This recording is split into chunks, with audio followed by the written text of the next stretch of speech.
Welcome back to the shop, everybody. Tonight I'm going to try my luck at casting a couple of blanks for a customer. This is a 100-year anniversary logo for his company that he works for, and these are intended to be gifts for the top executives at the company. So I'll show you the entire process of label casting, from cutting the labels, wrapping the tubes, and inserting them into the molds, covering them in resin, and getting them under pressure. Okay, so here we are on my first build video for you, and I've already got a problem.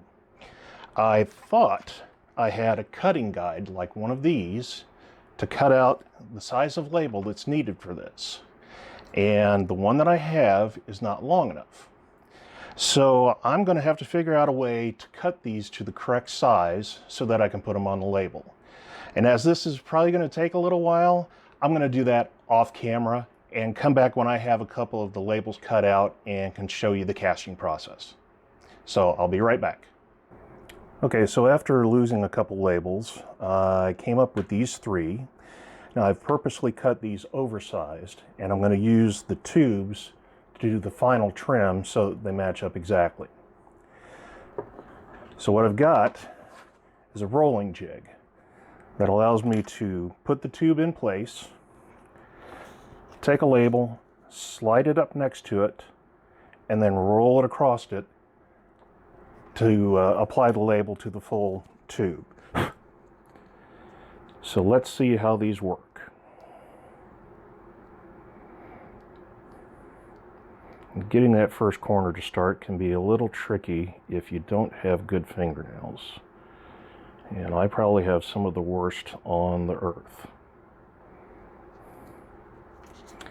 Alright, and what I usually do is I take the backing and flip it around so that I have something to hold on to while I'm sliding this. And that way my fingerprints and oils don't end up on the back of the label.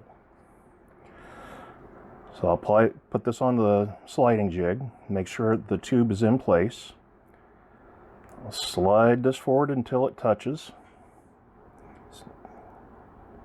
Once it engages, I will start rolling. Peel that off and roll it back and forth a little bit to help seal that edge. And then I'll come back and burnish it with a finger.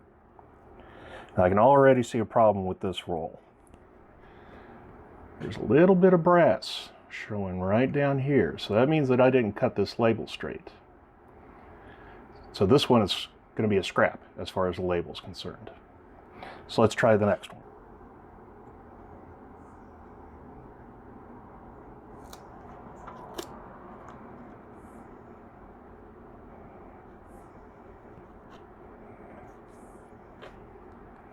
That looks a lot better. And I also made a little different way of rolling it this time. I left a little bit on each end to be trimmed off. Since I'm not sure about my cut on either end being straight, I wanted to make sure that no matter how it applied, I'd be able to trim off the excess off of both ends and have a good label. So now all I have to do is come in with an X-Acto knife. The sharper the better for this.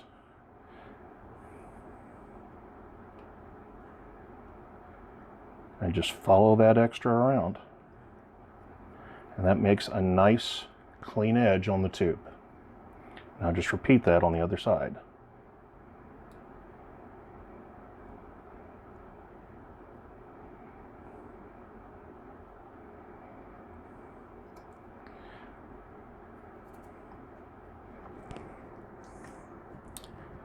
And there we have a properly labeled tube ready for cast. So let me go ahead and get the second one done, and I'll show you how we load up the mold. Okay, so I cut this one off camera so that you wouldn't get too bored with me tonight. And as you can see on this one, I got a nice crisp cut on the edge. So everything looks good, and this one is ready to cast. Now, one of the tips I wanted to show you and forgot is when you're in here trimming this label off, you want to use a sawing action, but you only want to use it going in towards the center of the tube. If you go in here and start sawing back and forth, you're going to rip the label on the outside and you're going to lose the label and have to peel it off and start all over again. So sharp X-Acto knife, sawing motion, but only going in, back off. You know, I'm exaggerating here for the back off, but you cut, back off a little bit, cut, back off, cut, back off, cut, until you're all the way around. And that makes a nice clean cut doing it that way. So now we're ready to start working on the mold. What I have here is a Sierra Click series mold from Ptownsubbie. Now, Ptownsubbie is run by Fred Wisson, and he makes some really great molds. This one is made out of his blue material, which is good for all kinds of resins. You can use it for epoxy, polyester resin, and polyurethane, which is what I'm using tonight. He also sells a pink mold, and it does all of those except epoxies. So if you go to Ptownsubbie and you want to use epoxies, make sure you get the blue molds. If you're using polyester or Alumilite, then you're okay to get the pink, but I always get the blue just in case I decide to run some epoxy through it. You never know. So what I'm going to start with first is Stoner mold release. And what this does is coats the inside of the mold with a little bit of an oil. Because as you use these, the resin, as it reacts, generates heat and pulls oil out of the silicone. That's why nothing sticks to silicone, is because it's full of oil. And as that oil gets pulled out, this color on this mold will start to change from this dark blue to a light blue to an almost white. And when you get to that point, the mold's out of life. You need to discard it and order a new one. Fred is always glad to sell you a new mold.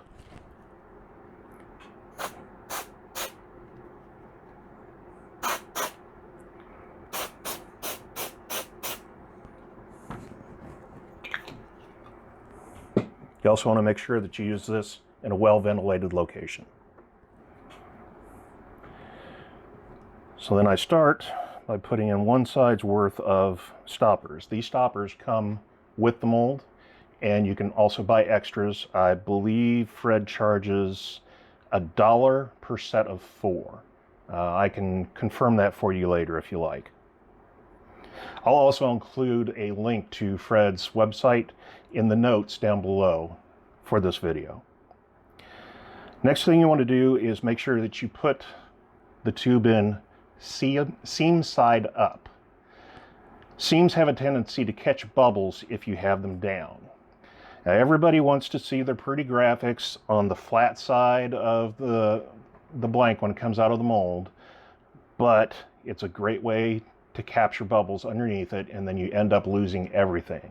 And you have to either turn the material off the tube and then put it into acetone to get rid of the rest, or just throw it into acetone, leave it in there for a few days to let it dissolve it, to get your brass back, and it's just a big hassle. So I avoid it by just putting the seam up. So once you get it in there and pretty well centered, you're going to push from the outsides in at the same time, and while you're doing that, use your thumbs and pull the silicone out. And that's going to help seat the stoppers in the tube and provide a little extra wiggle room at the end for the resin to make sure it gets around and you don't have any tubes sticking out.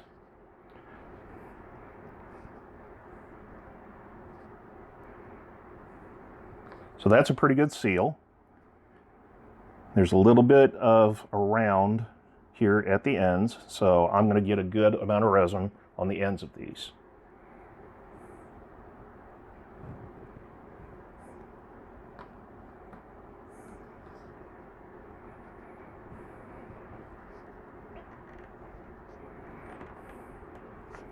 All right, these two are ready to go.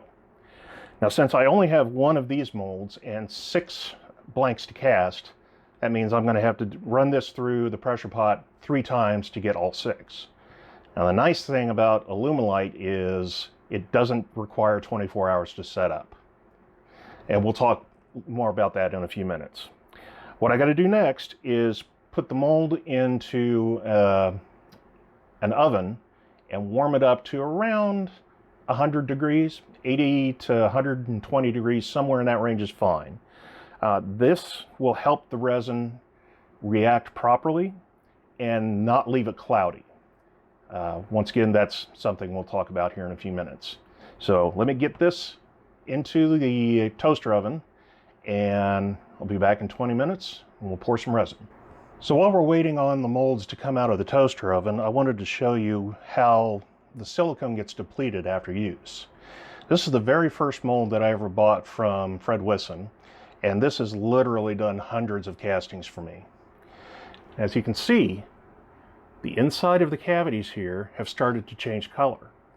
That's because the oil has gotten pulled out of the silicone, which means it's going to begin getting harder and harder to get the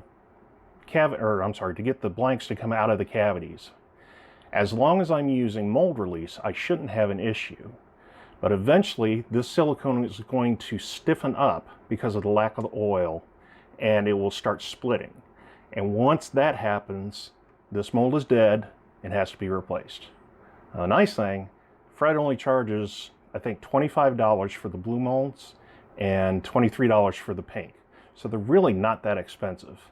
And considering how great of a job that they do for you, it's well worth the money. It's a great investment. So now we're ready to mix the resin so that it'll be ready to pour into the molds once it's warm. So what I've got here is a scale that measures in ounces and grams, a piece of wax paper to cover this portion of the scale with so that the resin doesn't get on it, and this is Alumilite resin, Clear Slow. Now this has a longer, what's called an open time, than regular Alumilite, and I'll talk about that at the end of the video. Alumilite is mixed by weight, equal parts of A and B. B is the hardener, A is the resin. So I'm going to start off by turning on the scale and zeroing it. I'm going to put my wax paper on in the cup and re-tare it. Now for this mold, since it's a new one to me, I'm probably going to over pour a little bit. For a regular Sierra series, it takes 24 grams to fill the cavity. So I think for this one, I'm going to up it to, let's say, 30 grams per cavity, just to be safe. I'll probably end up with a little waste at the end, but that will at least give me a gauge of how much to pour next time. So make sure that's tared. And I always start with A side. So I'll pour in 30 grams of this because I'm going to need 60 grams total.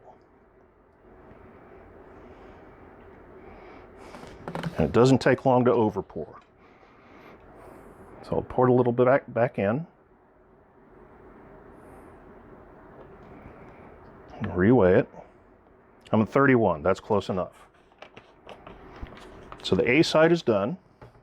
We'll put that out of the way. Then I'll come back with the B side, and I'll make sure to pour carefully on this one. So I'm going to re-tare it. I'm going to pour in 30 grams of this.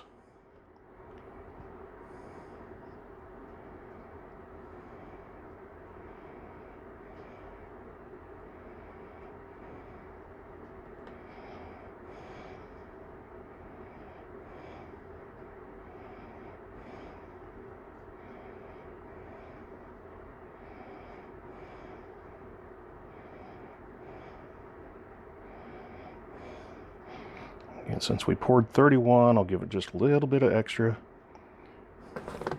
You never want to be under on your hardener. If you're going to be either way, you want to go over on the hardener.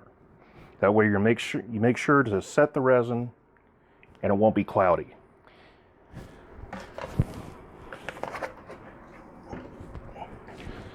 So now I need something to mix the resin with, and this is a silicone spatula.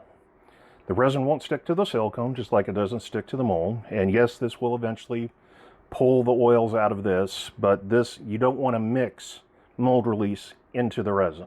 that will have very bad effects. So you start stirring and stir. And what you're going to see as you stir, it becomes cloudy. And that's the part A and part B mixing. And it'll eventually get to the point of where you see little strings. Now, I'm already probably beyond that point. Since this is such a small pour, it doesn't take much to get it mixed up properly.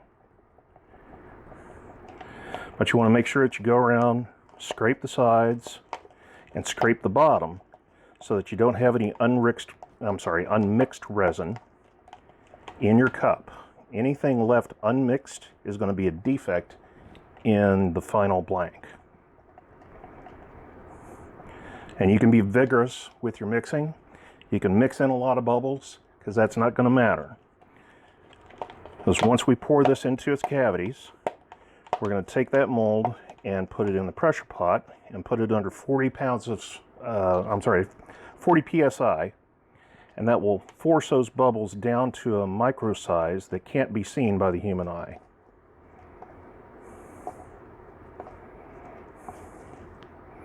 Okay, so we're pretty well mixed there. It looks a little cloudy because of all the bubbles. So I'm going to get my acetone out now and clean my stir stick. Acetone is the dissolving agent for Alumilite. So if you get to it while it's still wet, it comes off very easily. If it has set onto silicone, you can do one of two things. You can soak it in acetone, or you can just peel it off. But as that oil gets pulled out of that silicone, it gets harder and harder to pull that off. So acetone becomes your friend. I've got a little spilled on my mat here. You see I got a little bit on the wax paper, but that didn't get onto my scale. So now I can just throw that away. And I'll set this out of the way. Now let me go check on my mold. Okay, our mold has been in the oven for 20 minutes now and is warm enough to be cast with. So I'm going to set that on top of the shelf that's going to go inside the pressure pot. And I'll just fill each cavity until the resin hits the top of it. Now you can be a little under or a little over here. Either way is fine, but you don't want to be a lot under because it depends on who is going to be turning this. They might like to turn a fat body. They might like to turn a thin one. You don't know. So you want to make sure that you give them as much resin as possible. The other thing is, if you're warming the mold, you only want to pour the resin in once.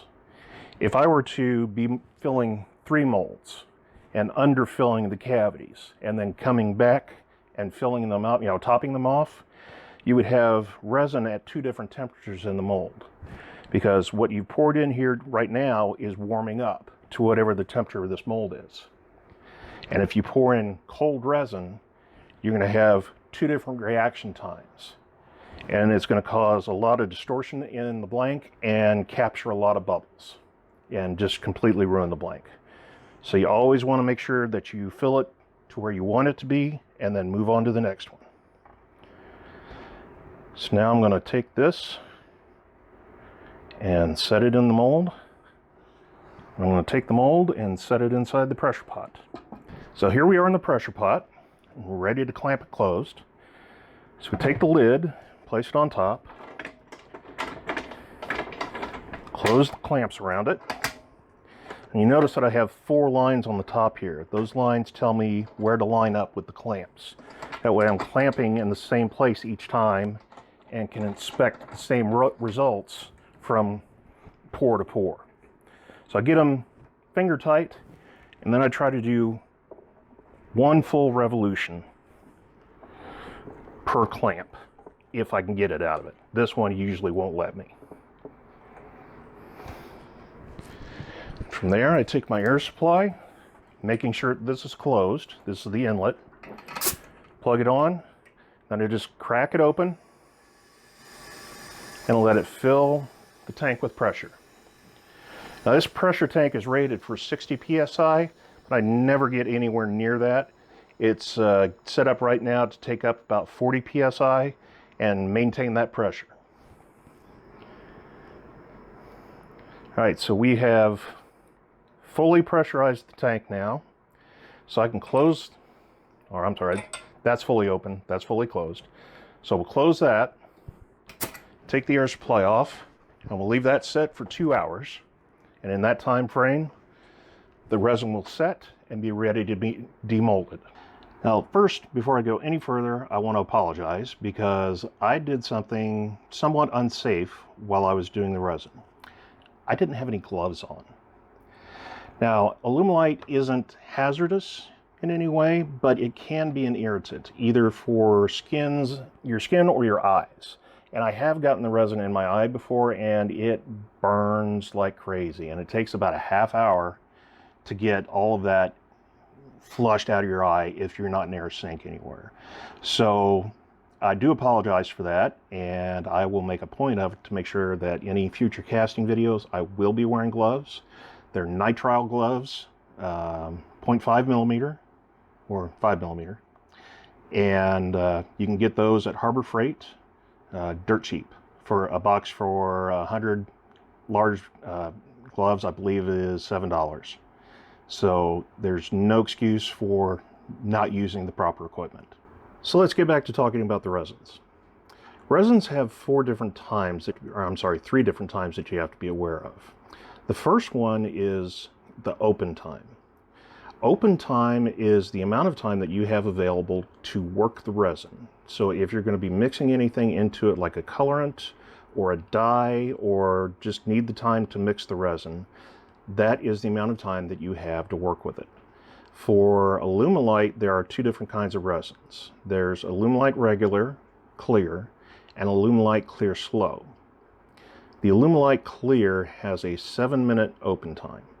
So from the moment that you mix parts A and B, you have 7 minutes to get that resin into the mold before it starts to gel. With the clear slow, you have 12 minutes. And there can be some plus or minus to that depending upon the ambient temperature of the room, what temperature the resin is, and if you have warmed the mold. If you've warmed the mold, that's going to speed up the reaction, and you're going to have a little bit less time than 7 or 12 minutes. Now, there's other resins out there that people use that have a much longer open time. One of those would be polyester, and the other is epoxy.